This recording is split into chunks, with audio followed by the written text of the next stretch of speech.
was on the mistaken belief that we were together on the platform of unity and continuity. Nagkamali ako, kaya hinihingi ko ang patawad ninyo.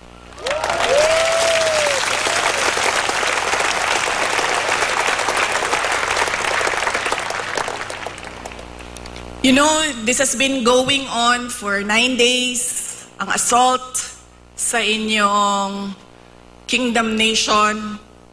At I could not come earlier dahil meron ding atake sa opisina ng pangalawang Pangulo. At hindi ko maiwanan ang aking mga kasamahan doon sa Office of the Vice President.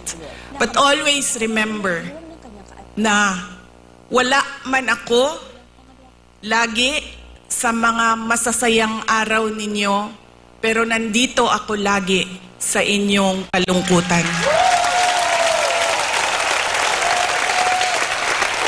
I will always be with you in your darkness.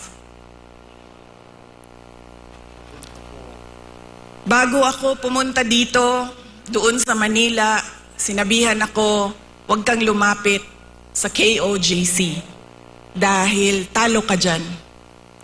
Kalaban mo administrasyon, kalaban mo dayuhan na superpower.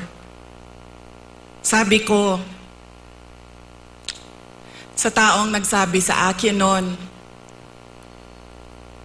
walang contest, hindi ako matatalo. Walang kompetisyon.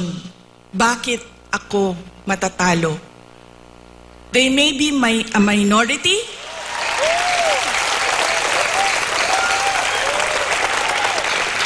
They may only be 8 million around the world. Sabihin na natin na 6 million lang doon ang Pilipino, pero Pilipino pa rin sila.